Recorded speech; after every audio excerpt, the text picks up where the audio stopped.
Halo Sobat Cerita Bunda, selamat datang di channel kami. Mari kita berbagi rasa, menangis, dan tertawa bersama dalam kisah-kisah yang akan membuat Anda terhubung dengan pengalaman kehidupan yang nyata. Jangan lewatkan setiap cerita mengharukan yang akan membuat Anda merasa lebih hidup. Tekan tombol subscribe sekarang juga dan bergabunglah dengan komunitas Cerita Bunda. Mari kita mulai perjalanan ini bersama-sama. Terima kasih telah bergabung dan selamat menyaksikan.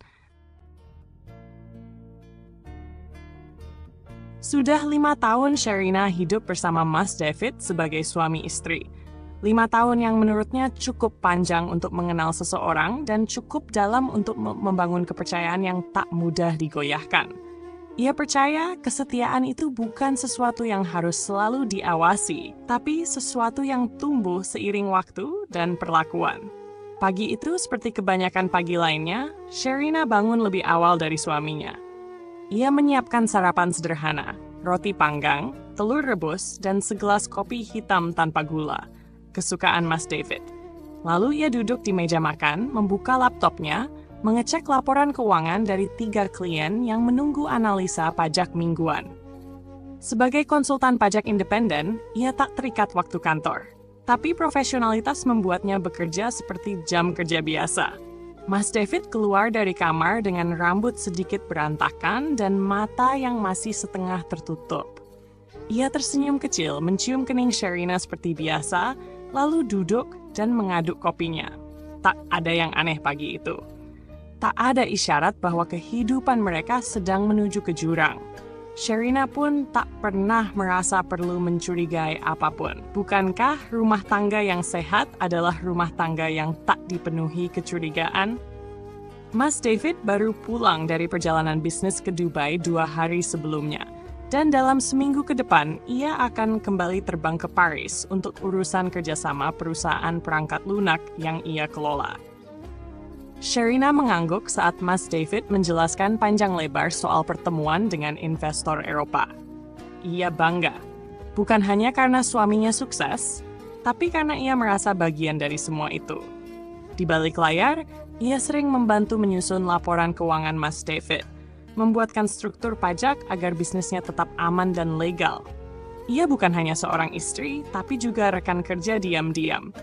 Kalau nanti di Paris ketemu cuaca dingin, jangan lupa pakai thermal ya, Mas, ujar Sherina sambil memandangi wajah suaminya yang tampak tenang. Iya, sayang. Aku bawa semua dari koper sebelumnya.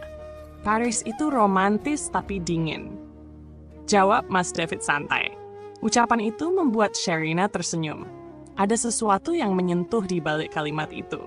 Romantis. Mungkin nanti setelah urusan pekerjaan rampung, ia dan suaminya bisa liburan ke sana. Ia pernah bercanda, aku pengen difoto di bawah menara Eiffel pakai gaun merah. Dan Mas David hanya tertawa kecil sambil berkata, nanti, ya. Sherina tak pernah menuntut macam-macam. Ia bukan perempuan yang suka pamer kehidupan rumah tangga di media sosial. Ia lebih sering menyimpan foto suaminya di galeri ponsel tanpa perlu mengunggahnya. Baginya, pernikahan adalah soal kenyamanan yang diam-diam. Ia tak peduli siapa yang tahu bahwa ia istri Mas David, selama Mas David tahu siapa dirinya dan pulang hanya untuknya. Kehidupan rumah tangga mereka terlihat ideal di mata orang lain. Di acara keluarga, Mas David selalu menggandeng tangan Sherina. Di depan orang tuanya, ia memperkenalkan Sherina sebagai penopang hidup dan keberuntungannya. Semua orang menganggap mereka pasangan yang sempurna. Sherina yang pintar, tenang, dan berkarir. Mas David yang mapan, lembut, dan visioner. Sherina bahkan kerap dijadikan contoh oleh adik-adik iparnya. Ia jarang mengeluh, tak pernah mencampuri urusan pribadi saudara suaminya, dan selalu bersikap sopan di setiap acara keluarga besar. Ia ingat betul saat ulang tahun pernikahan mereka yang keempat, Mas David memberinya kalung emas putih bertuliskan inisial nama mereka. SANMD Forever, begitu ukirannya. Sherina menyimpannya di laci kamar, bukan karena tak suka, tapi karena ia takut kalung itu tergores. Terlalu berharga. Sama seperti kepercayaan yang ia rawat selama ini. Malam harinya, setelah selesai bekerja, Sherina duduk di ruang tengah sambil menyisir rambutnya. Mas David duduk di sebelahnya, memainkan ponsel. 1-2 kali ia tertawa kecil melihat layar, lalu berkata bahwa grup kantor sedang ramai membicarakan strategi bisnis. Sherina percaya. Ia tak punya alasan untuk meragukan suaminya. Bukankah ponsel adalah hak pribadi? Ia tak pernah menuntut tahu sandi, tak pernah memaksa mengecek riwayat pesan. Ia bukan istri posesif. Hingga malam itu berlalu seperti biasa. Dan besoknya lagi. Semua berjalan mulus. Bahkan terlalu mulus untuk sesuatu yang sedang disembunyikan. Tidak ada badai yang tiba-tiba datang tanpa angin. Tapi Sherina tidak pernah menyangka bahwa selama ini badai itu sudah berembus pelan dari arah yang paling tak ia duga. Dan ia masih duduk di rumah itu dengan hati yang penuh percaya. Karena ia pikir pernikahan ini suci. Ia pikir cinta itu tidak berkhianat. Hari itu, cuaca di Jakarta gerah dan matahari menggigit meski waktu baru menunjukkan pukul 10 pagi.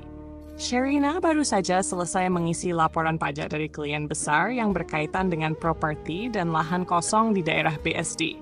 Ia meregangkan bahu dan menghela napas panjang, mencoba menyegarkan diri sebelum beranjak ke dapur untuk menyeduh teh melati kesukaannya. Di sela waktu rehat itu, tangannya iseng membuka Instagram. Bukan untuk cari hiburan sebenarnya. Lebih ke rutinitas sunyi seorang perempuan yang banyak menghabiskan waktu di rumah saat suami sedang jauh. Ia menggulir pelan layar ponselnya, membuka story teman-teman, kerabat, dan keluarga besar. Hingga jari-jarinya berhenti di satu nama yang sangat familiar. Natasha looks like Natasha, kakak iparnya. Adik perempuan Mas David. Sejak dulu memang dikenal glamor. Fitnya dipenuhi deretan tas Hermes, sepatu Jimmy Choo, makan malam di hotel bintang 5, dan liburan ke tempat-tempat mahal yang tak semua orang bisa akses. Tapi akhir-akhir ini unggahannya terasa lebih sering, terlalu sering. Bahkan dalam satu hari, bisa 3 hingga 4 story. Semuanya tentang suasana liburan mewah di luar negeri. Dan yang membuat perut Sherina terasa seperti ditusuk sesuatu adalah lokasi story terbaru Natasha. Paris. Awalnya Sherina mencoba menormalkan semuanya. Mungkin kebetulan saja. Lagi pula Natasha memang punya gaya hidup yang berbeda. Suaminya pun seorang pebisnis ekspor-impor. Meski kabarnya sedang dalam proses cerai diam-diam.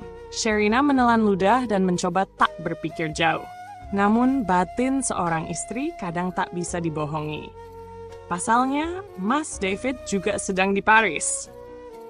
Ia bilang berangkat 4 hari lalu untuk urusan bisnis perangkat lunak yang sedang diprospekkan dengan mitra dari Eropa. Sherina bahkan sempat membantu menyiapkan materi laporan yang dibawa. Ia tahu jadwal pertemuan dan bahkan ikut menyusun daftar pertanyaan untuk presentasi. Tapi benaknya kini mulai bermain. Terlalu banyak hal aneh belakangan ini. Natasha memposting video makan malam mewah di restoran Perancis bernuansa lilin romantis. Tak ada wajah laki-laki yang ditampilkan, hanya gelas anggur yang diangkat 2 tangan. Satu milik Natasha, satu lagi jelas tangan pria. Lengannya mengenakan jam tangan yang sangat mirip dengan milik Mas David. Jam tangan yang Sherina hadiahkan 2 tahun lalu saat ulang tahun pernikahan mereka. Jangan mengarang sesuatu yang tidak pasti, Sherina, bisiknya dalam hati. Mencoba menahan gejolak curiga yang mengintip dari celah logikanya. Namun semakin ia melihat, semakin banyak yang terasa janggal. 3 hari lalu, Mas David menelepon dari Paris dan berkata kalau ia akan menginap di hotel dekat Sungai Seine. Tapi Natasha juga sempat mengunggah video dari balkon kamar hotel, dan pemandangannya persis seperti yang diceritakan Mas David. Gedung kaca memantul cahaya air, dan perahu turis sesekali melintas di sungai. Sherina menelan air liur. Tangannya berkeringat, matanya menajam. Ia memutar ulang story itu berkali-kali, menyipitkan mata mencari tanda. Ada cermin di belakang Natasha saat ia membalik kamera, dan dari pantulan itu terlihat siluet seorang pria duduk di sofa belakang, memegang ponsel. Sherina mematung. Gaya duduknya, cara memegang ponsel itu persis seperti Mas David. Ia langsung menutup layar ponselnya, menahan degup jantung yang memukul-mukul dadanya. Tapi 5 detik kemudian, ia kembali membuka Instagram. Kali ini lebih teliti. Ia buka story sebelumnya. Natasha memamerkan undangan gala dinner dengan nama perusahaan yang sama dengan perusahaan milik Mas David. Ia menyebut bahwa ia dapat undangan pribadi dari sponsor internasional. Sherina tahu betul, undangan itu hanya bisa diperoleh jika datang sebagai pasangan atau kolega utama. Jantungnya menegang, kepalanya berdenyut, tapi ia mencoba menahan diri. Ia tidak bisa langsung menuduh, tidak punya bukti yang bisa dibantah. Dan sebagai istri yang masih mempertahankan harga diri rumah tangganya, Sherina memilih diam. Ia memilih mematikan notifikasi. Ia memilih mengalihkan diri dengan menyetrika pakaian, menyiram tanaman, dan menonton serial drama di TV. Tapi semuanya terasa seperti latar kabur yang tak sanggup menutupi kenyataan yang perlahan menyeruak dari balik ketakutan terdalamnya. Hari berlalu, dan Natasha makin aktif membagikan momen-momen Paris. Dari kunjungan ke Galeri Lafayette, makan siang di bistro tersembunyi, hingga kunjungan malam ke Menara Eiffel. Sherina menonton semuanya dengan diam. Setiap story seperti sembilu yang menyayat perlahan. Ia ingin bertanya langsung pada Mas David, tapi takut jika jawabannya benar-benar menghancurkan. Ia ingin menanyakan pada Natasha, tapi khawatir malah dianggap cemburu buta. Jadi ia memilih menunggu. Menunggu waktu yang tepat. Menunggu momen di mana semua topeng itu akan jatuh sendiri. Karena Sherina tahu kebohongan yang terlalu percaya diri pasti akan lengah. Dan saat itu datang, tak ada yang akan bisa menyelamatkan mereka dari keputusan Sherina. Karena ia bukan perempuan yang bisa dibodohi 2 kali. Karena ia bukan hanya istri. Ia juga perempuan yang tahu kapan waktunya diam. Dan kapan waktunya membekukan segalanya. Matahari belum benar-benar tinggi saat Sherina membuka tirai kamar. Udara pagi sedikit lembab, meninggalkan jejak embun di kaca jendela. Ia baru selesai salat dan belum sempat sarapan. Hari itu dijadwalkan ringan, hanya beberapa revisi dokumen dari klien kecil, jadi ia tidak terburu-buru duduk di depan laptop. Tangannya justru lebih dulu meraih ponsel yang tergeletak di meja samping tempat tidur, membuka aplikasi yang biasa ia gunakan sebagai pelarian kala hati sedang kosong, Instagram. Ia tidak berniat mencari apapun, hanya ingin mengisi waktu sambil menunggu air mendidih di dapur. Tapi detik berikutnya, dunia seperti membelah dirinya jadi 2. Bagian yang masih ingin percaya, dan bagian lain yang remuk oleh kenyataan yang telanjang. Sebuah story muncul paling atas. Nama penggunanya tak asing, Natasha.lookslife. Story itu otomatis berjalan. Tidak sempat ia cegah, tidak sempat ia siapkan diri. Di layar ponsel, Natasha berdiri di bawah Menara Eiffel yang menjulang di tengah langit kelabu Paris. Gaun panjang selutut, rambut dikepang longgar, wajahnya bersinar seperti perempuan yang sedang dipenuhi cinta. Tapi bukan itu yang membuat dada Sherina seperti diremas keras dari dalam. Bukan itu yang membuat jantungnya berhenti berdetak selama 2 detik penuh. Caption story itu berbunyi, "I said yes, Paris. Thank you for the best proposal in my life." Dan di sebelah Natasha, berdiri seorang laki-laki mengenakan jas hitam elegan. Tubuhnya sedikit membungkuk karena baru saja memeluk perempuan itu dalam pelukan romantis. Ia memegang kotak cincin terbuka, dan wajah itu, terlihat sangat jelas, sangat familiar. Wajah itu milik wajah suaminya. Laki-laki yang masih mencium kening Sherina 10 hari lalu sebelum terbang ke Paris untuk urusan bisnis penting dengan investor luar negeri. Laki-laki yang membawa 2 koper, mengenakan jaket abu-abu yang sama seperti yang sekarang ia lihat di layar. Sherina terpaku. Jari-jarinya membeku di atas layar. Matanya tak berkedip. Mulutnya kering. Story itu hanya berdurasi 15 detik. Tapi seperti 15 pisau menghujam satu-satu ke dadanya. Tidak ada musik, tidak ada efek dramatis. Tapi nyeri itu nyata. Tak butuh soundtrack untuk menyayat lebih dalam.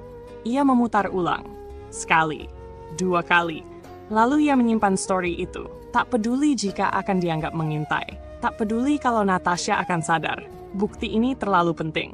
terlalu telanjang untuk diabaikan. Tiba-tiba seluruh kejadian belakangan ini berloncatan dalam benaknya. Percakapan mereka di meja makan tentang Paris yang romantis tapi dingin, tentang presentasi bisnis yang butuh fokus, tentang sinyal di luar negeri yang kadang susah. Semuanya bohong. Semuanya hanya tirai yang ditangkang untuk menutupi pengkhianatan paling kejam. Ditikam dari belakang oleh suami sendiri dan oleh saudara ipar yang selama ini berpura-pura keluarga. Sherina duduk di sisi ranjang, napasnya tersengal. Ia tidak menangis, tidak langsung marah. Yang pertama datang justru adalah Henning. Henning yang begitu memekakan, seolah seluruh rumah kehilangan gravitasi, seolah tubuhnya melayang-layang di udara tanpa pegangan. Ia menatap sekeliling kamar, dinding yang penuh bingkai foto pernikahan mereka, vas bunga yang sempat dibelikan Mas David saat ulang tahun keduanya, kalung di dalam laci, hadiah Mas David yang dulu ia simpan dengan penuh cinta. Kini semuanya terasa seperti panggung palsu. Rumah ini bukan rumah, tapi museum kebohongan. Ia bangkit berjalan limbung ke dapur menuang air panas ke dalam gelas. Tapi tangannya gemetar. Air tumpah ke meja. Ia tak peduli. Ia hanya duduk kembali menatap ponsel di genggaman. Ia membuka WhatsApp. Tidak ke Mas David. Bukan saatnya berbicara pada aktor utama kebohongan ini. Ia membuka kontak kakaknya, Kak Nabila. Sosok satu-satunya yang selama ini menjadi tempatnya bertumpu tanpa banyak bicara. Ia mengetik cepat, tak pakai basa-basi. Kak, lihat story Natasha barusan. Dia dilamar di Paris. Lihat siapa laki-laki di sebelahnya. Ia mengirimkan tangkapan layar, lalu satu video utuh yang berhasil ia unduh. Tak butuh waktu lama, Kak Nabila membalas. Ya Allah Sherina, itu Mas David. Sherina hanya membalas dengan emoji. Satu centang, satu tanda, dan satu keputusan di dalam dirinya mulai membeku seperti salju yang jatuh diam-diam di Paris sana. Ia bangkit. Kali ini tidak gemetar, tidak limbung. Ia membuka aplikasi bank, login dengan sidik jari. Ia memilih akun utama suaminya. Lalu satu demi satu, ia bekukan semua kartu kredit yang terhubung dengan rekening tersebut. Lalu ATM utama, lalu akses akun digital. Ia menaktifkan semua. Tak butuh waktu lebih dari 5 menit. Perempuan yang semalam masih menyiapkan makan malam untuk suaminya, kini mencabut napas finansialnya tanpa suara. Di layar ponselnya, Sherina membuka lagi story itu. Menatap wajah Mas David yang tertawa, memeluk Natasha di bawah menara Eiffel, seperti tak pernah punya rumah, tak pernah punya istri. Ia tersenyum kecil, lalu menutup layar. Selamat menikmati Paris, Mas. Tapi tanpa dompetmu. Pagi itu berubah menjadi siang yang ganjil. Tak ada suara musik dari speaker rumah, tak ada wangi masakan dari dapur. Rumah yang biasanya terisi aktivitas sederhana, kini hanya dipenuhi dengung kipas angin dan suara notifikasi yang tak henti berdenting. Sherina duduk di ruang tengah dengan posisi kaku. Ponselnya tergenggam erat di tangan kanan, sementara tangan kirinya terus mengusap-usap ujung lengan baju. Gerakan kecil yang tak ia sadari, tanda bahwa tubuhnya sedang berusaha keras menahan gejolak dalam dada. Matanya menatap layar dengan nanar. Story itu masih ada, masih aktif beberapa jam lagi sebelum menghilang. Tapi Sherina tak mau mengambil risiko. Ia sudah mengunduhnya, menyimpannya dalam 3 tempat berbeda. Galeri ponsel, Google Drive, dan flash disk kecil yang biasa ia pakai untuk pekerjaan. Ia tahu bukti seperti ini harus aman, karena sekali menghilang tidak ada jalan untuk kembali. Wajah Mas David dalam video itu terlalu jelas. Ekspresinya terlalu bahagia. Gerakan tangannya saat menyematkan cincin di jari manis Natasha terlalu mantap. Tidak ada keraguan sedikit pun. Bahkan senyum Mas David saat merangkul Natasha, perempuan yang secara hukum masih menjadi adik ipar Sherina, terlihat lebih hangat daripada senyumnya setiap kali pulang ke rumah. Itu yang paling menyakitkan. Dengan napas tercekat, Sherina membuka kontak sang kakak. Ia menekan nama Kak Nabila.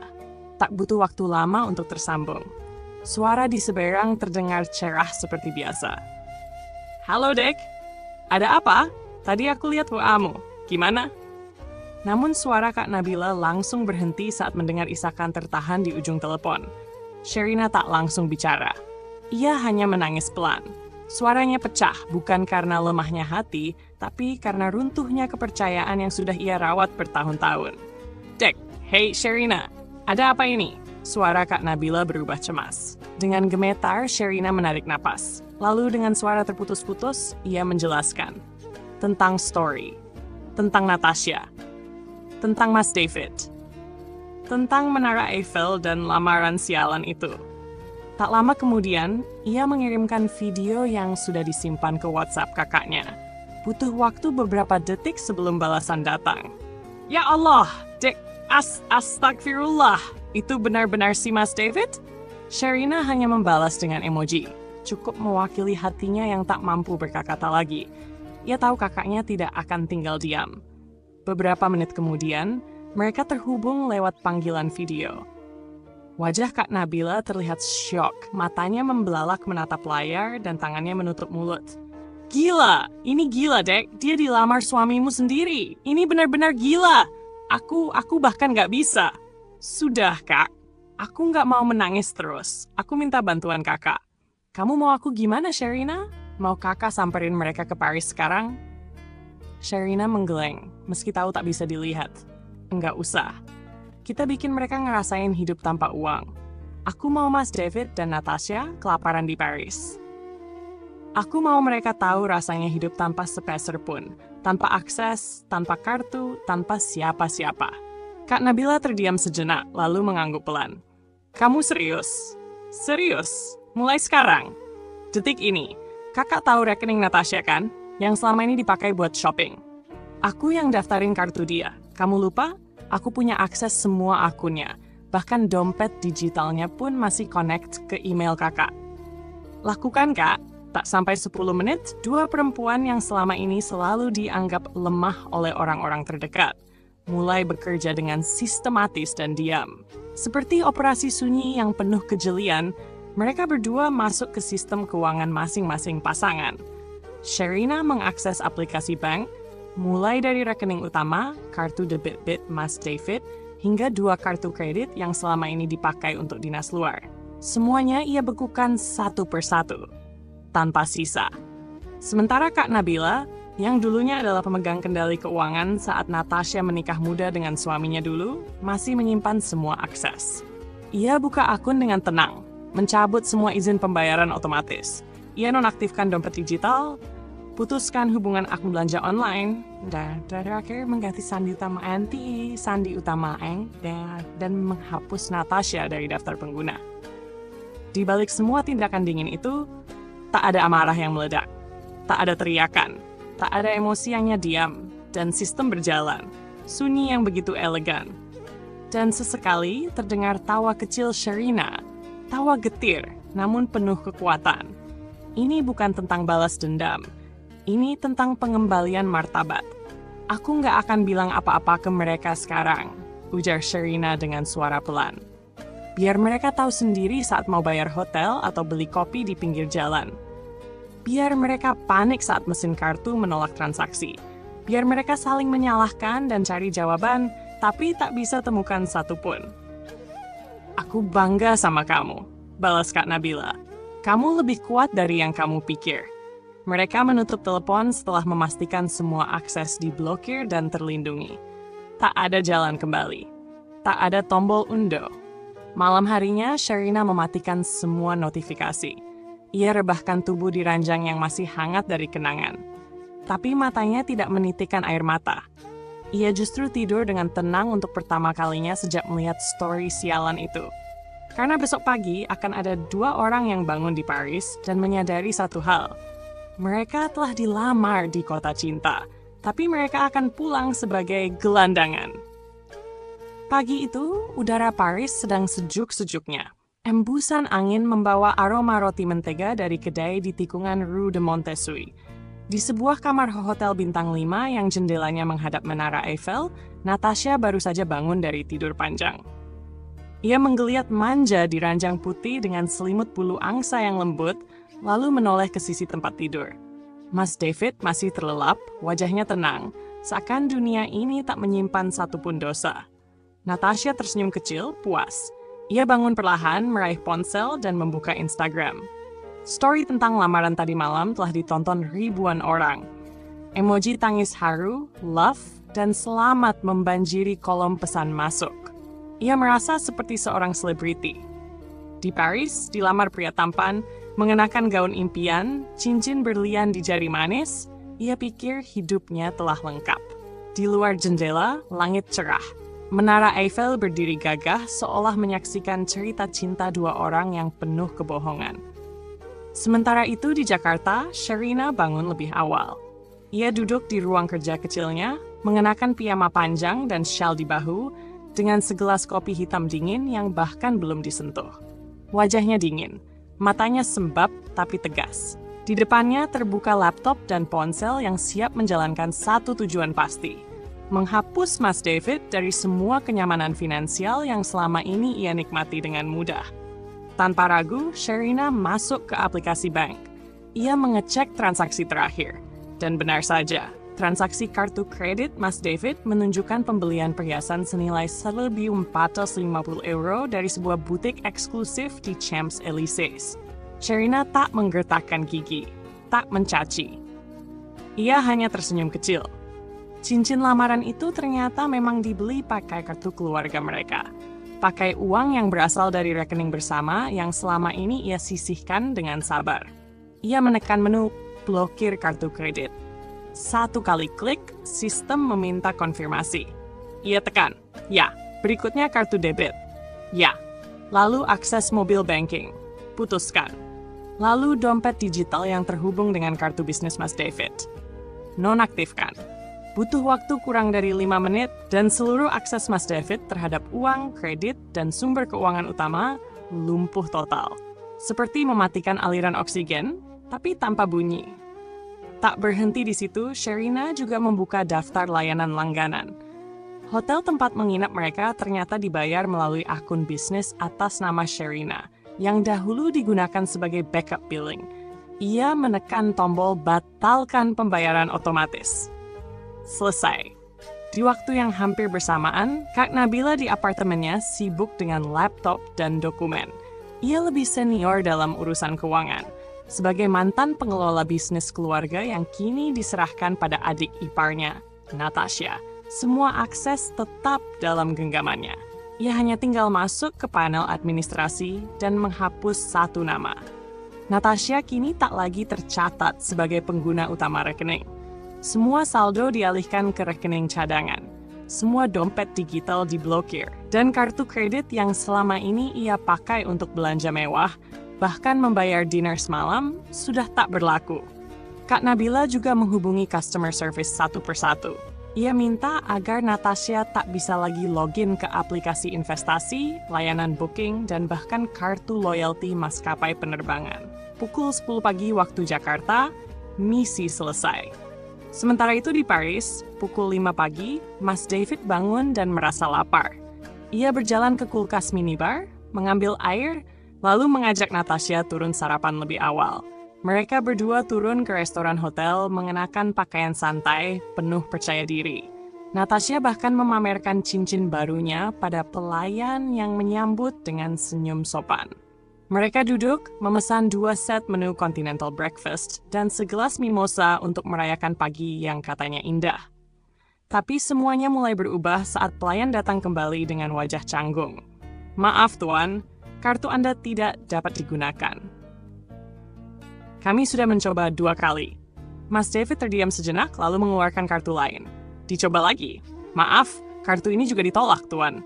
Natasha mulai panik. Ia membuka dompet, menyerahkan kartunya. Dicoba. Gagal juga. Mas David menatap layar ponsel, mencoba login ke aplikasi bank. Gagal. Ia ulangi. Gagal lagi. Ia coba dompet digital. Akun Anda tidak terhubung. Ia mencoba telepon ke bank, tak bisa tersambung. Ia merasa dingin di leher. Natasha juga mulai menekan-nekan layar ponselnya. Mas, semua aksesku mati. Aku nggak bisa buka e-wallet. Shopee Pay-nya error. Booking hotelku hilang semua datanya. Mereka mulai saling menatap. Wajah yang semalam penuh tawa kini berubah jadi ketakutan yang mendekam. seolah Paris yang cerah berubah jadi ruang sempit tanpa udara. Tak ada uang tunai, tak bisa bayar makanan, tak bisa memperpanjang kamar hotel, tak ada siapapun yang bisa dihubungi. Mas David akhirnya terpaksa mengeluarkan satu-satunya uang tunai. 100 euro digunakan untuk membayar sarapan dan kembali ke kamar.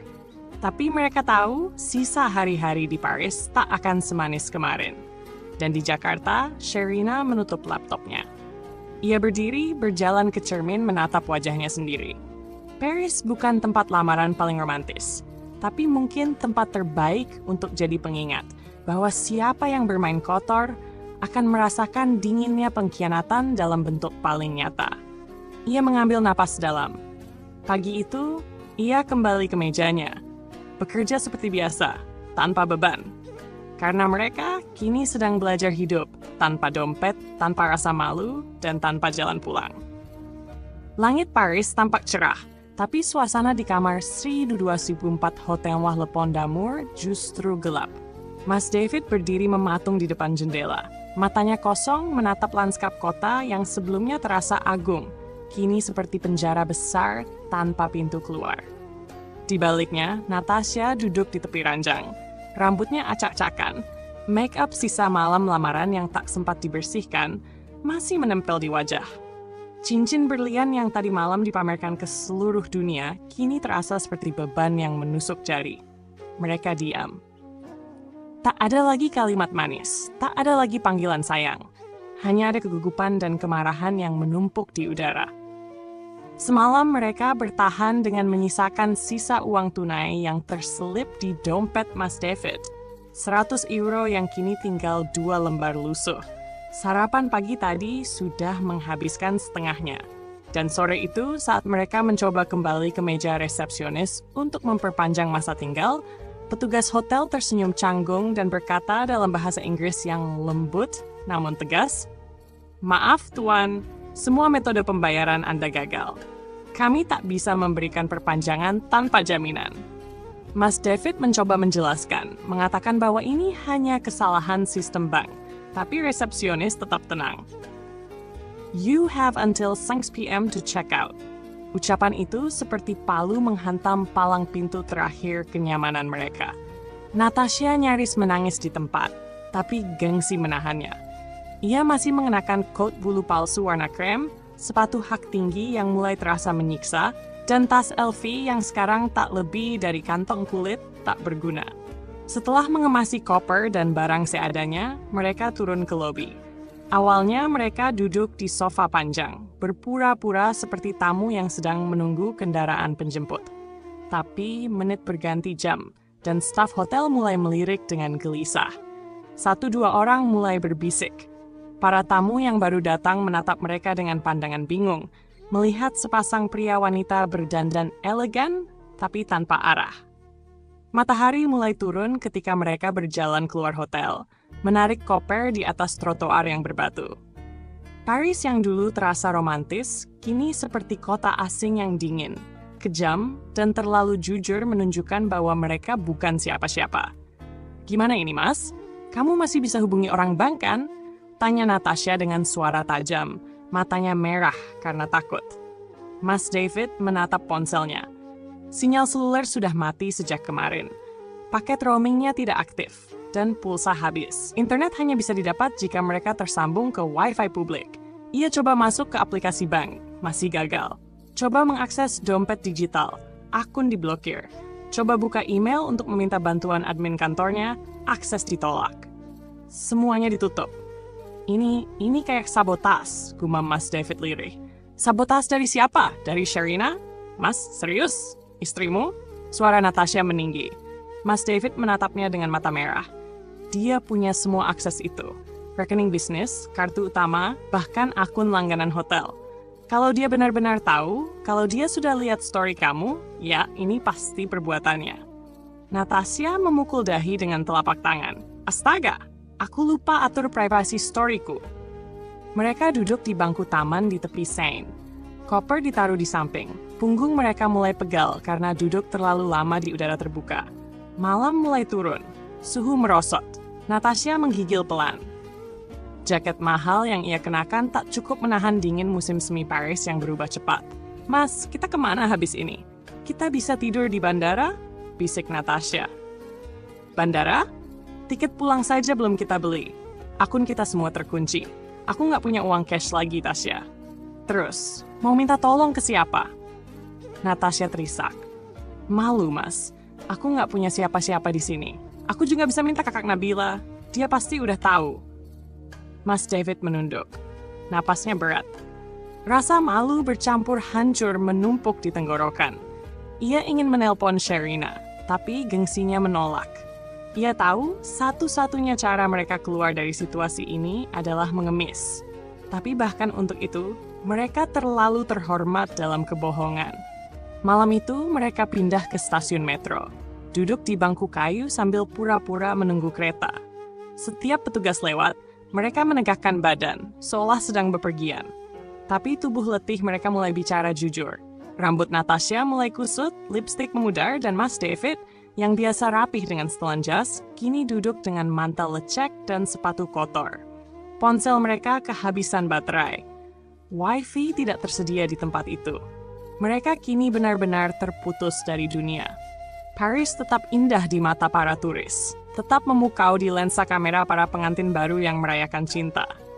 Tapi di pojok sebuah bangku metro, dua orang yang dulu merasa menang kini tahu arti kalah. Mereka bukan siapa-siapa, mereka bahkan tak bisa beli sebotol air di vending machine. Dan dari kejauhan, Menara Eiffel berdiri tinggi. Diam, dingin, tak memihak. Mereka pernah menari di bawahnya. Kini mereka duduk membeku di bawah kota yang sama, tanpa uang, tanpa arah, dan tanpa nama. Dan barangkali untuk pertama kalinya dalam hidup mereka, Mas David dan Natasha belajar bagaimana rasanya jadi gembel di kota cinta. Hening menyuti stasiun metro malam itu. Hanya sesekali terdengar deret roda kereta dan suara langkah kaki turis yang terburu mengejar jadwal terakhir. Mas David duduk di bangku pojok dengan kepala bersandar ke dinding dingin. Di sampingnya, Natasha membungkuk, menyembunyikan wajahnya dalam scarf panjang yang lusuh dan mulai bau lembab. Mereka belum mandi sejak kemarin. Tak ada kamar, tak ada fasilitas. Hanya koper mereka yang kini berubah jadi bantal darurat dan sebotol air terakhir yang disisakan untuk nanti malam. Tangan Mas David meraba-raba kantong jaketnya mencari ponsel. Baterainya tinggal 3%. Ia tahu satu-satunya cara untuk keluar dari situasi ini adalah bicara. Tapi kepada siapa? Tidak ada orang lain yang bisa menyelamatkan mereka selain satu sosok yang selama ini ia abaikan, istri sahnya. Sherina, dengan jari gemetar, Mas David membuka email. Tak bisa lewat WhatsApp. Nomornya sudah diblokir. Bahkan panggilan ke nomor kantor Sherina ditolak asisten pribadi. Ia memutuskan menulis surat digital, pelan, panjang. Memilih kata-kata yang ia pikir bijak, lembut, dan tetap menyelamatkan harga dirinya. Untuk Sherina, aku tahu kau marah. Aku tahu, mungkin sekarang kamu sedang sangat kecewa padaku. Tapi tolong, dengarkan dulu alasanku. Aku tidak pernah berniat menyakitimu. Apa yang terjadi antara aku dan Natasha bukan seperti yang kamu bayangkan. Dia hanya teman lama, Sherina. Seseorang yang sedang rapuh, yang butuh bahu untuk bersandar. Aku hanya ingin menemaninya sebentar, membantu mengangkat semangatnya. Itu saja. Tentang cincin itu hanya spontanitas bodoh, bukan lamaran sungguhan. Tidak ada niatku meninggalkanmu, apalagi menghancurkan apa yang sudah kita bangun bersama. Aku lelah. Aku butuh tempat untuk merasa bebas sebentar. Tapi semua ini tidak berarti aku ingin menghilangkan kamu dari hidupku. Aku ingin pulang. Bantu aku pulang, Sherina. Tolong buka kembali aksesku. Kita bisa bicara baik-baik setelah aku kembali. Kumohon. Setelah menekan tombol kirim, ia mematikan layar ponselnya. Detik itu juga baterai habis. Habis benar-benar. Dan di kegelapan malam yang perlahan menjalar ke tulang, Mas David hanya bisa menunggu. Menunggu jawaban yang bisa menentukan apakah dia masih punya rumah untuk kembali, atau akan menjadi lelaki tanpa tempat, tanpa arah, tanpa wajah. Di Jakarta, hari masih pagi. Sherina baru saja selesai menata rambutnya, bersiap ke kantor konsultan, tempat ia diminta mengisi seminar mengenai keamanan keuangan pribadi dan kontrol aset rumah tangga. Ia membuka email hanya untuk mengecek notifikasi biasa. Tapi satu email baru masuk, dari nama yang tak mungkin ia lupakan. Mas David. Ia membacanya tanpa berkedip. Setiap kalimat seperti gumpalan kabut dari mulut seorang penipu. Ia tahu cara kerja kalimat manipulatif. Ia bisa mencium kebohongan dari jarak satu paragraf, dan surat itu penuh dengan pembelaan yang tak mengakui kenyataan. Natasha disebut sebagai teman lama. Story video yang jelas-jelas memperlihatkan momen lamaran di bawah Menara Eiffel dengan cincin yang dibeli pakai rekening bersama disebut sebagai spontanitas bodoh. Dan kalimat, "Aku ingin pulang," kalimat paling basi dari suami yang baru saja menikam dari belakang. Sherina menutup laptopnya, menatap pantulan wajahnya di cermin ruang kerja. Tak ada air mata, tak ada amarah. Yang tersisa hanya rasa muak dan keyakinan penuh bahwa ia tak akan pernah lagi jadi perempuan yang menunggu pengampunan dari seorang pengkhianat. Ia kembali membuka laptop, membalas email itu dengan cepat, hanya satu kalimat, tanpa sapaan, tanpa salam penutup, tanpa embel-embel. Teman tak pernah bawa cincin di Paris. Lalu ia tekan, kirim. Tak ada tangis, tak ada drama. Karena kadang, satu kalimat cukup untuk menghancurkan seluruh kebohongan yang disusun dalam 10 paragraf. Dan di bangku stasiun Metro Paris, di bawah lampu kuning redup yang menyorot koper kosong dan mata lelah, Mas David membaca balasan itu dari layar yang dipinjam sebentar dari petugas konter pengisian daya. Tangannya gemetar, wajahnya panas. Tapi yang paling menyakitkan bukanlah kata-kata Sherina, bukan juga kehilangan akses rekening.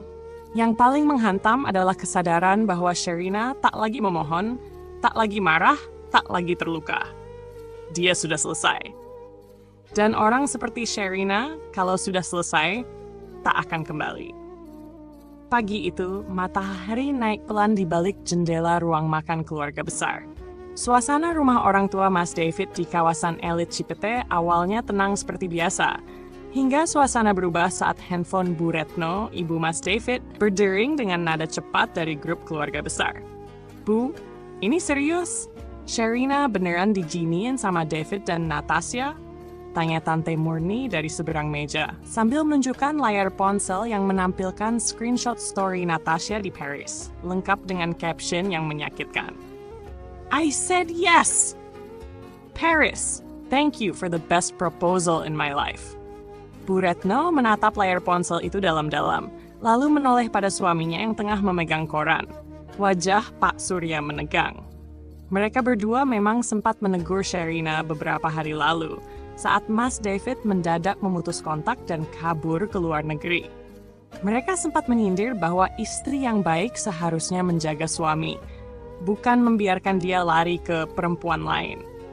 Kalau David sampai lari sama cewek lain, jangan-jangan kamu kurang ngurusin rumah ya, Sherina.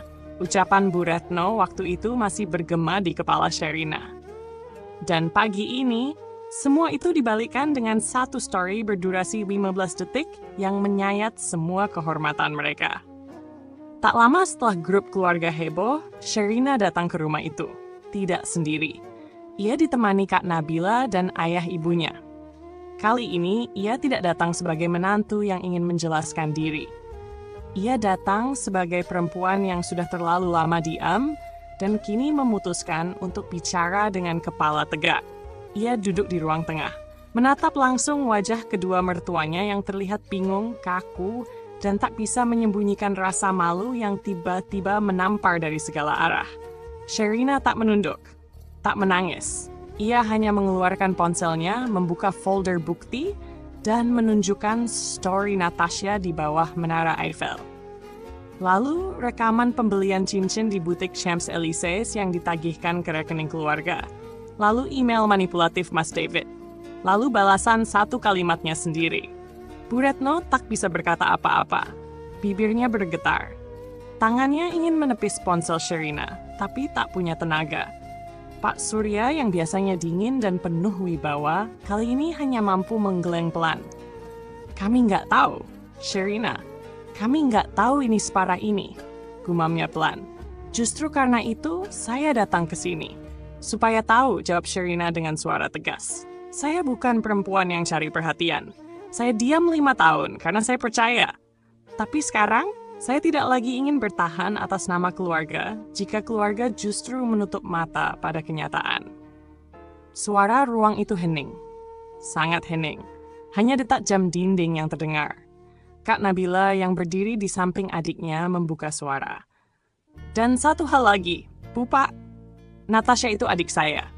Tapi kalau dia memilih jadi pelakor, maka saya tidak akan membelanya. Saya sendiri yang bekukan semua akses keuangannya. Jadi jangan pikir ini hanya konflik rumah tangga. Ini sudah lebih dari sekadar aib. Ini penghinaan terhadap perempuan yang kalian sebut istri anak kalian. Bu Retno menunduk. Pak Surya menutup wajahnya dengan tangan. Wajah mereka berubah. Runtuh. Bukan karena dipermalukan, tapi karena sadar bahwa kali ini mereka berdiri di sisi yang salah. Terlalu lama dan terlalu buta. Tak lama kemudian, handphone Bu Retno kembali berbunyi. Grup arisan, grup pengajian, hingga grup keluarga besar, semuanya mulai membicarakan skandal Mas David dan Natasha.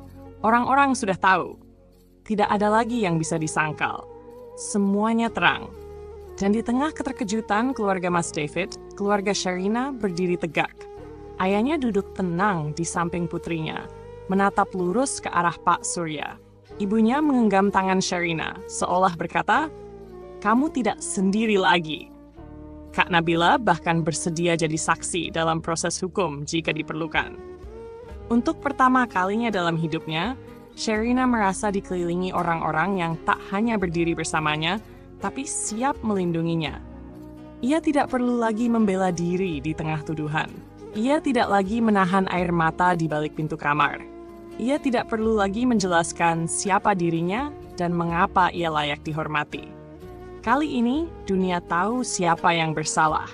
Dan yang lebih penting, dunia tahu siapa yang tetap berdiri, meski sempat dihancurkan. Langit Jakarta sedang cerah saat Sherina berjalan memasuki gedung pengadilan agama dengan langkah ringan dan kepala tegak.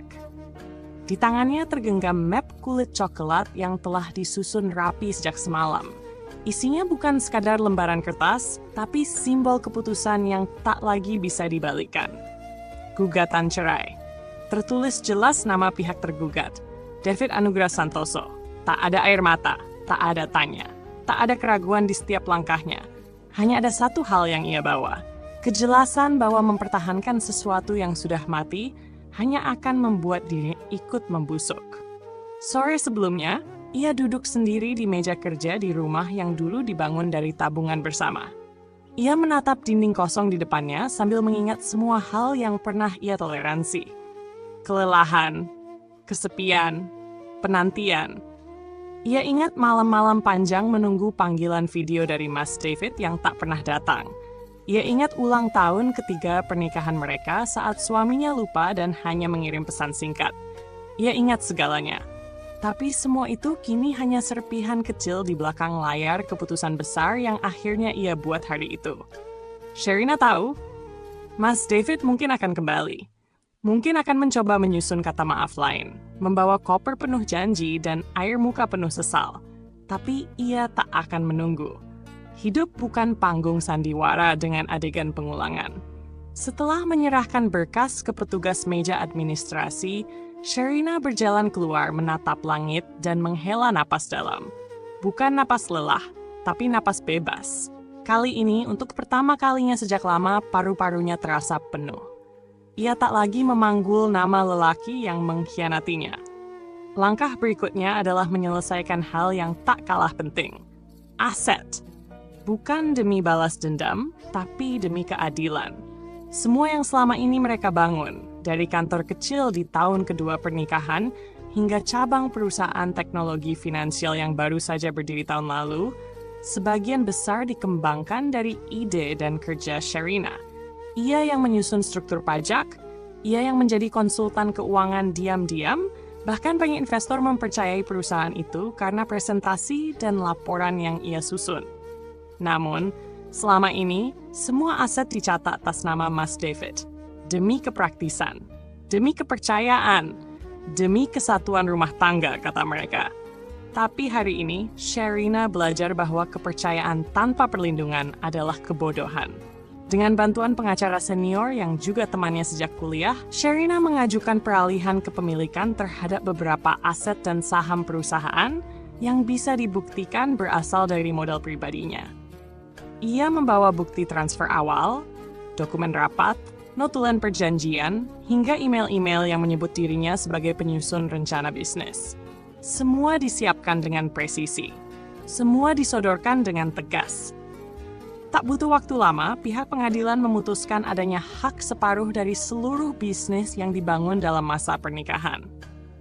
Tapi karena sebagian besar permodalan berasal dari Sherina, dan karena Mas David sedang tidak hadir dalam sidang, peralihan dilakukan sepihak dengan catatan. Hak Sherina dikukuhkan. Semua rekening perusahaan yang dahulu terhubung ke akun pribadi Mas David, kini dipindah ke bawah kendali Sherina. Di Paris, Mas David akhirnya pulang beberapa hari kemudian, tanpa koper, tanpa cincin, tanpa arah. Ia berdiri di depan gerbang rumah yang kini sudah diganti kode pintunya. Ia mengetuk pelan, tak ada yang membuka. Rumah itu telah dikosongkan, bukan karena Sherina pergi, tapi karena ia sudah memindahkan semua miliknya ke rumah baru yang lebih besar, lebih tinggi, dan lebih aman. Mas David mencoba ke kantor, berharap bisa masuk dan menyelamatkan harga diri di depan para staf. Tapi kartu aksesnya ditolak. Sistem keamanan sudah diganti. Nama direktur utama pun tak lagi mencantumkan David Anugrah, melainkan satu nama tunggal, Sherina Wulandari. Tak ada sambutan, tak ada satupun pegawai yang menyapa. Bahkan resepsionis baru menatapnya bingung, lalu memanggil keamanan. "Maaf, Bapak siapa?" tanya petugas keamanan. Saya pemilik tempat ini." "Maaf, sesuai sistem, nama Bapak sudah tidak terdaftar." Satu kalimat itu lebih tajam dari pisau. Ia berdiri terpaku. Matanya basah, bukan karena kehilangan aset, tapi karena sadar, segalanya telah pergi. Rumah, istri, perusahaan. Wajahnya di papan nama depan sudah diganti dengan huruf baru. Logonya tetap sama, tapi isinya bukan lagi miliknya. Sementara itu, Sherina duduk di ruang kantor barunya yang lapang. Dinding putih, rak buku rapi, dan tanaman hidup di pojok ruangan. Ia baru saja menandatangani kontrak kerjasama baru dengan investor dari Korea Selatan. Dalam hati ia berkata, "Aku tidak kehilangan siapapun, justru aku diselamatkan." Dan ketika ia menutup laptop sore itu, ia tersenyum pelan. Karena kadang kehilangan orang yang salah adalah awal dari menemukan segalanya. Pesawat yang membawa Mas David dan Natasha mendarat di Bandara Soekarno-Hatta pukul 02.45 dini hari. Langit Jakarta kelabu, angin lembab menempel di kulit seperti kabut yang enggan pergi. Mereka turun dari pesawat dengan wajah kusut dan tubuh yang terasa lapuk.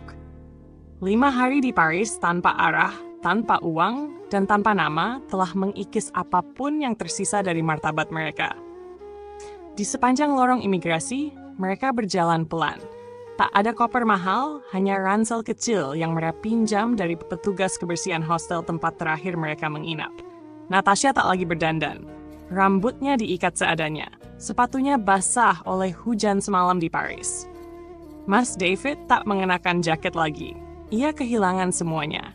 Bahkan sisa uang terakhir mereka digunakan untuk membeli tiket pesawat termurah, tanpa bagasi, tanpa makanan. Setibanya di pintu kedatangan, tak ada siapapun menjemput. Tak ada pelukan dari keluarga. Tak ada sopir. Tak ada spanduk kecil bertuliskan "Welcome Home". Yang ada hanya deru koper penumpang lain dan langkah kaki orang-orang yang punya tujuan jelas. Sementara mereka berdua berdiri di tengah keramaian yang tak lagi mengenal mereka. Mas David mencoba menelepon rumah. Tidak ada jawaban. Ia menatap layar ponsel yang terisi baterai seadanya dari hasil nebeng colokan bandara. Masih tidak bisa login ke rekening. Kartu SIM-nya bahkan telah diblokir oleh Sherina. Ia membuka dompet. Kosong. ATM tertelan 2 hari lalu. Kartu kredit ditolak. Natasha hanya bisa menggenggam lengannya, gemetar, menunduk dalam rasa malu yang tak sanggup dibagi. Mereka akhirnya naik taksi murah dengan sisa uang receh rupiah yang ditemukan di saku lama. 7 Tujuan mereka jelas. Rumah yang dulu mereka sebut Pulau Perlindungan. Rumah tempat Mas David dan Sharina tinggal bersama sebelum semuanya hancur. Saat taksi berhenti di gerbang komplek, mata mereka berbinar sejenak. Tapi begitu mobil memasuki halaman rumah itu, semuanya runtuh kembali. Pagar tertutup rapat. Tidak ada mobil di garasi. Pot-pot bunga yang biasa dirawat Sharina sudah tak ada. Jendela ditutup tirai. Tidak ada tanda-tanda kehidupan. Mereka turun dari mobil, berdiri di depan pagar yang tak bisa dibuka. Mas David menekan bel sekali, 2 kali, 3 kali. Tidak ada jawaban. Ia mengintip ke dalam. Rumah itu telah kosong. Bukan kosong karena ditinggal liburan, tapi karena benar-benar telah dikosongkan. Tak ada meja makan. Tak ada rak sepatu. Semua barang lenyap tanpa jejak. Dia pergi, lirih Mas David. Natasha berdiri di sampingnya, memeluk tubuh sendiri. Ia merasa tubuhnya mulai panas. Tapi bukan karena demam, melainkan karena rasa malu yang membakar dari dalam, menyesakkan dada hingga tak bisa bernapas. Ia menunduk, menahan air mata yang tak bisa lagi dibendung. Mereka semua tahu, Mas. Semua orang tahu aku selingkuh sama suami orang. Kak Nabila nggak jawab aku. Mama nggak angkat teleponku. Bahkan teman-teman arisan ngeblok aku. Mas David tak menjawab. Ia hanya menatap rumah itu. Dulu, tempat ini penuh tawa. Sharina menyambutnya tiap malam dengan teh manis. Sekarang, hanya sunyi dan cat tembok yang mengelupas diam-diam. Ia duduk di trotoar depan rumah, menunduk, dan akhirnya untuk pertama kali sejak semua ini meledak, ia menangis. Bukan air mata minta maaf, tapi air mata karena sadar. Ia kehilangan istri yang tak tergantikan. Ia kehilangan rumah, bukan karena orang lain merebutnya, tapi karena tangannya sendiri yang melemparkan semuanya ke jurang. Natasha berjalan menjauh. Ia menyandarkan diri di tiang listrik. Wajahnya basah, make up luntur total. Tak ada lagi sisa kecantikan selebgram. Tak ada cincin lamaran. Hanya perempuan yang menyesal, tapi sudah terlalu telat untuk kembali. Dan di tempat lain, Sharina duduk di meja kantor barunya. Mengenakan blazer abu-abu lembut, rambut diikat rapi. Ia baru saja menyelesaikan kontrak kerja dengan klien multinasional.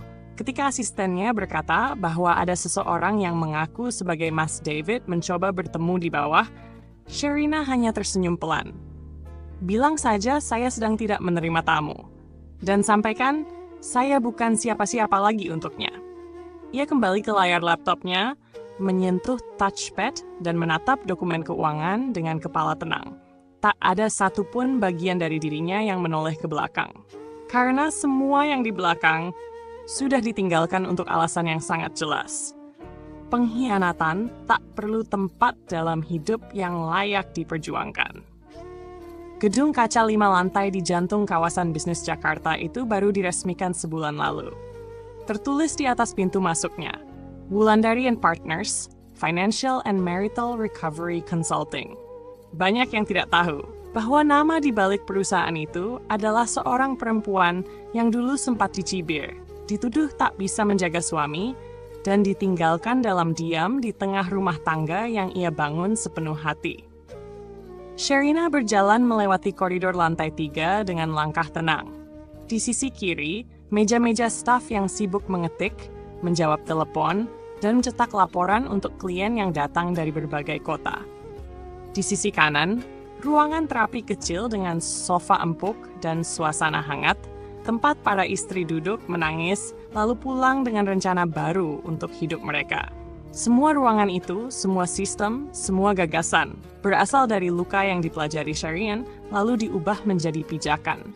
Ia membuka pintu ruang kerjanya, dinding putih bersih, papan tulis digital, dan rak penuh buku perpajakan dan psikologi rumah tangga. Di atas meja, tumpukan file dari klien hari itu. Kebanyakan perempuan. Ada yang baru diceraikan dan kehilangan akses keuangannya. Ada yang ditipu suami soal investasi bodong. Ada pula yang ingin memisahkan aset rumah tangga untuk keamanan. Mereka datang dalam kondisi rapuh. Tapi mereka pulang membawa keberanian. Hari itu, Sharina mengenakan setelan biru tua, kalem namun berwibawa. Ia sedang mempersiapkan materi untuk sebuah seminar nasional bertajuk Perempuan dan Keuangan Menjaga Martabat di Era Modern. Ia diundang bukan sebagai narasumber biasa. Ia dijadikan ikon, perempuan yang tidak membalas dendam dengan teriakan, tapi dengan pencapaian. Perempuan yang tidak hanya selamat dari pengkhianatan, tapi juga menyelamatkan banyak perempuan lain dari nasib serupa. Saat melangkah ke atas panggung sore itu, ruangan aula penuh. Kamera televisi lokal merekam. Para peserta, mayoritas perempuan muda dan ibu-ibu profesional, menatap Sherina dengan antusias. Ia tak langsung membuka presentasi. Ia hanya berdiri di tengah, menatap audiens satu persatu, lalu berbicara dengan suara jernih dan tenang. Beberapa tahun lalu, saya adalah perempuan yang percaya bahwa cinta cukup untuk membangun rumah tangga. Saya menyerahkan hidup saya, waktu saya, bahkan rekening saya, untuk suami yang saya kira akan menghormati saya selamanya. Tapi saya salah, dan kesalahan itu bukan karena saya bodoh, tapi karena saya terlalu percaya pada hal yang tidak saya amankan dengan akal. Suasana ruangan hening, hanya suara Sherina yang terdengar. Lalu saya hancur, tapi di titik paling bawah itu, saya belajar satu hal, bahwa perempuan boleh terluka, tapi jangan hilang arah. Maka saya bangun, bukan untuk membalas, tapi untuk melindungi orang lain yang hampir bernasib sama. Ia memutar slide berisi grafik sederhana. Jumlah perempuan korban manipulasi finansial rumah tangga meningkat tiap tahun, tapi angka pemulihannya juga meningkat sejak komunitas yang ia dirikan mulai dikenal. Usai sesi itu, antrian panjang terbentuk. Banyak yang ingin berbicara langsung. Beberapa memeluknya, menangis. Seorang ibu muda berkata, "Mbak Sherina, aku jadi kuat karena tahu aku nggak sendirian." Dan untuk pertama kalinya, Sherina benar-benar merasa sembuh. Karena luka yang dulu membuatnya nyaris menyerah, kini menjadi pelita bagi banyak orang lain. Di sisi lain kota, Mas David menonton potongan seminar itu dari layar kecil warung kopi. Ia duduk di sudut, menyembunyikan wajah. Wajahnya kini tirus, rambutnya acak-acakan.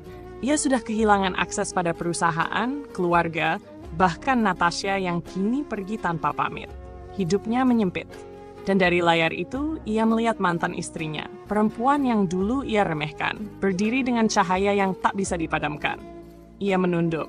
Kali ini bukan karena rasa bersalah, tapi karena rasa kalah yang tidak akan pernah bisa ditebus dengan permintaan maaf. Sementara itu, Sherina keluar dari gedung acara. Langit sore berwarna jingga, angin membawa aroma semangat yang tak bisa dijelaskan.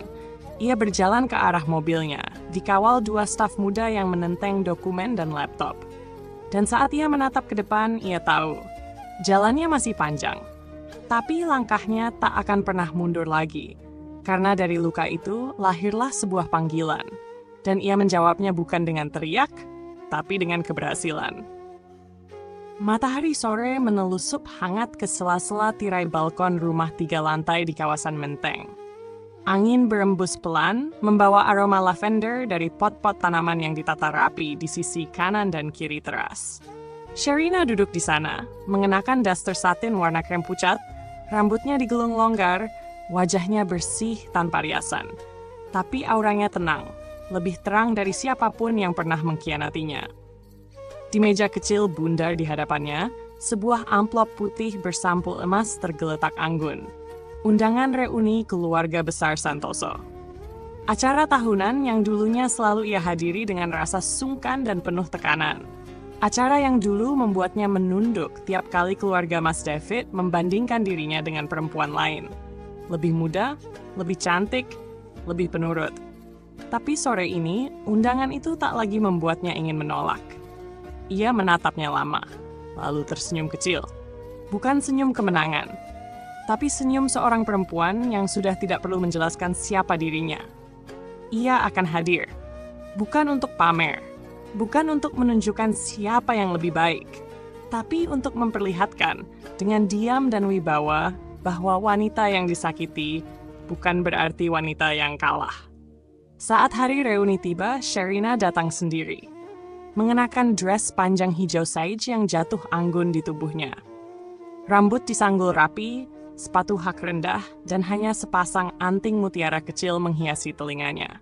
Ia masuk ke ruangan aula hotel tempat acara berlangsung dengan langkah ringan, menyapa siapapun yang menatapnya dengan heran, kagum, bahkan sinis. Tak satu pun pandangan itu menggoyahkan pijakannya. Suara percakapan pelan berubah jadi bisik-bisik. Ada yang menepuk bahu temannya menunjuk ke arahnya. Itu Sherina, kan? Cantik banget ya sekarang. Aku pikir dia nggak bakal datang. Dan di antara kerumunan itu terlihat Bu Retno dan Pak Surya, berdiri terpaku dengan wajah kaku. Mereka tidak menyangka Sherina benar-benar datang. Tapi lebih dari itu, mereka tidak siap melihat versi Sherina yang sekarang. Tak tertunduk, tak rapuh, dan justru memancarkan kelas yang tak bisa dicuri oleh siapapun. Mas David duduk di kursi belakang, menyendiri. Tubuhnya lebih kurus, rambut mulai memutih. Ia mengenakan kemeja kusut yang digosok seadanya. Tak ada lagi status, tak ada pendamping, tak ada satupun anggota keluarga yang menegurnya. Ia sempat menoleh ke arah pintu, dan saat melihat Sherina, napasnya tercekat. Dunia berhenti. Natasha tak datang. Kabar terakhir menyebutkan ia pindah ke luar kota, menghapus semua jejak digital, dan menjauh dari lingkaran sosial manapun. Tidak ada yang mencarinya. Acara berjalan seperti biasa. Sesi makan malam, pidato dari sesepuh keluarga, dan video perjalanan keluarga tahun lalu yang diputar di layar lebar. Tapi bagi Sherina, yang paling penting bukanlah isi acara, melainkan kehadirannya dan keheningan yang menyambut kehadiran itu. Ia tidak mengucap satu kata pun tentang masa lalu. Ia tak menyindir, tak mengungkit. Justru ketika ditanya apa kabarnya, ia hanya menjawab pelan, "Alhamdulillah, hidup saya sangat cukup, damai." Saat tiba sesi bebas berbincang, seorang keponakan perempuan masih remaja mendekatinya dengan mata berbinar. "Mbak Sherina, boleh tanya sesuatu?" Sherina menoleh dan tersenyum. "Boleh. Apa sayang? Gimana caranya jadi sekuat, Mbak? Soalnya aku nonton video seminar Mbak di YouTube. Aku juga pengen bisa bangkit kayak gitu." Sherina tersenyum lebih lebar, lalu menatap gadis itu dalam-dalam. "Jangan berusaha jadi kuat untuk orang lain. Jadi kuatlah karena kamu mencintai dirimu sendiri. Dan jangan pernah biarkan orang lain mendefinisikan siapa kamu, termasuk pasanganmu." Gadis itu mengangguk pelan, dan senyum Sherina tak pernah terasa lebih damai dari sebelumnya. Ia pulang malam itu dengan hati yang ringan. Di dalam mobilnya, ia membuka jendela, membiarkan angin malam masuk, membelai wajahnya. Dunia terlalu luas untuk dihabiskan dalam luka. Dan terlalu indah untuk terus dihuni oleh bayang-bayang orang yang tidak tahu cara mencintai. Sesampainya di rumah, ia kembali duduk di balkon. Di sana, ia menatap langit, mengangkat cangkir teh hangatnya, dan berbisik pada dirinya sendiri. "Aku tak perlu menghancurkan mereka, karena mereka sudah hancur sendiri."